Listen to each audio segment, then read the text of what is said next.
talk about the way the forums are going to go now based on requests we have from students.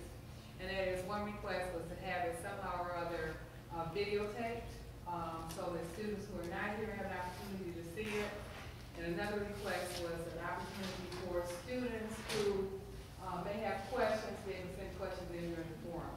Well, we've got half of that done. We are going to have it videotaped today, and it will be linked to Facebook, I believe.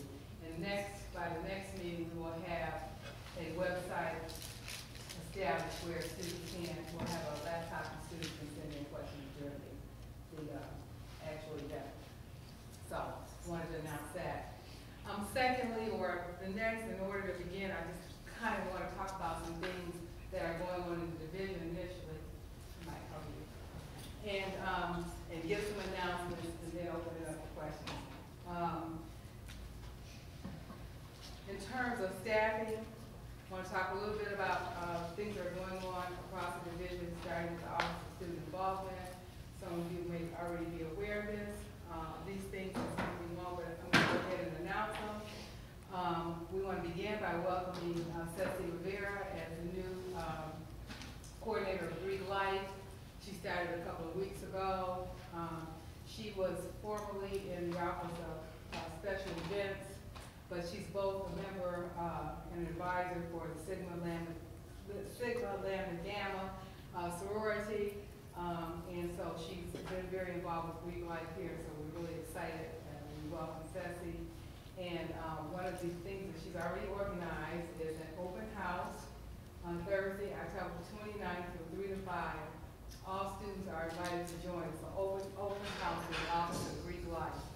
And so please, you don't have to be a Greek student, so we encourage you to come out, get an opportunity to meet with Ceci, talk to her, get an idea of her plan and her vision for the office, and let her hear from you. Anthony Kapp, from the Office of Student Involvement, also has accepted the position of Director of Alumni Relations at New York University's Polytechnic Institute. We congratulate Anthony and we wish him the best. And I just want to talk a little bit about what we're going to do for his responsibilities temporarily. Temporarily, the office will be covered by spreading the work among other staff in the office, other professional staff, as well as among the 3 graduate assistants. We're working very diligently with human resources in terms of identifying our options for filling that position, and we're confident that we will have it done within the next few weeks. In terms of the Office of GLBT initiatives, that area will be supervised by James Jackson, who will be assisted by 2 graduate assistants in the office. One of them is a doctoral student who will be responsible for programs and services. Darcy Alt from the Office of Recreation will be assisting their office in planning and executing the AIDS Awareness Week's activities. So again, we're excited that we have staff across the division who are working as a team to cover the responsibilities and also have a coordinated effort in the programming. Last Friday, we had our second Student Advisory Board meeting. I thought it went very well. We had very good attendance. The Student Advisory Board is comprised of representatives of the major student organizations as well as students who participated in our divisional retreat this past summer and expressed an interest. And the purpose of the committee is to advise me as the Vice President of Student Affairs regarding policy, major policy issues, and major decisions that will impact large numbers of students. 3 policy issues that we discussed last week that will have a major impact on students are the smoke-free campus, the medical amnesty policy, and the implementation of an administrative fee or community service for students who are found responsible for whatever they've been charged with under a student code of conduct. We asked the students who are on the Student Advisory Board. We had, I think, a very meaningful discussion with them. We got a lot of different ideas, a lot of input. We came up with some proposed solutions, some proposed decisions. But we asked them to go back and to talk with their constituents to get their ideas, their recommendations, and their suggestions. Because before we move forward, we want to make sure that we have a broad representation of student input and ideas.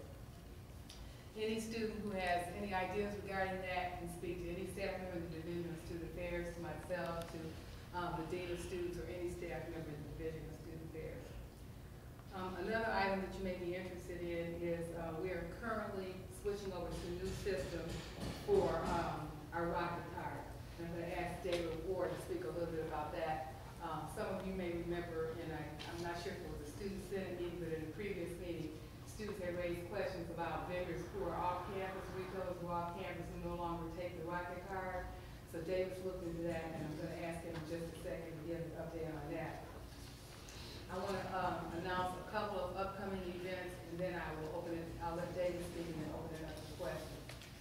I want to remind everyone that I've established office hours on Thursdays from 11 to 1. Again, any student is invited to stop in to chat or to complain, or if they have a problem or issue that they think that I can help them with. So I encourage you, again, it's on a first come, first served basis. Another event that's coming up is Walloween.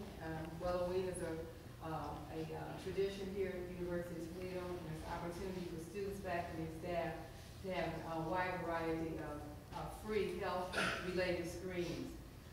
It's going to be Friday, October 30th at the Rec Center from 11 to 2. And for students, it's important to know that we are going to have H1N1 vaccine available to students.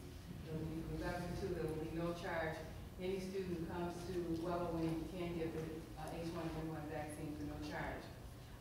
For faculty and staff, just for your information, the seasonal flu vaccine will be available to them. Another event that's upcoming is the NAACP is having its 100th anniversary dinner. And it's going to be Friday, October 30th at the Pinnacle. This is important to the university because Kevin Boyce, who's a graduate of the University of Toledo, who's the state treasurer, will be the speaker. And there will also be a special recognition of UT graduates in the audience, including the two candidates for mayor. Again, it's going to take place on October 30th at the Pinnacle. We do have some seats available for students. They will be given out on a first come, first served basis. So any student who's interested in attending that dinner, just send an email to Jenny Gulch in my office and we'll get a ticket to you. I want to end by talking about the future dates for Student Speaks forums. We told you that we would try to get the dates out in advance. We do have the dates established for the remainder of the year. We're going to post them on Facebook, but just for the next two I will give you right now. Tuesday, November 17th from 7 to 8 p.m. in the Student Union. And on Wednesday, December 9th from 1 to 2 also in the Student Union. Those are the next two Student Speaks forums. So put those on your calendars and we'll have the entire list of dates posted on Facebook. Rachel?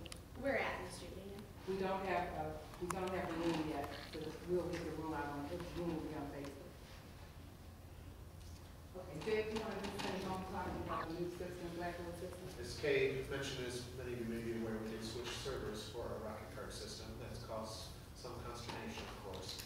As with any major change, there's always some glitches, which we are still working on a few here and there.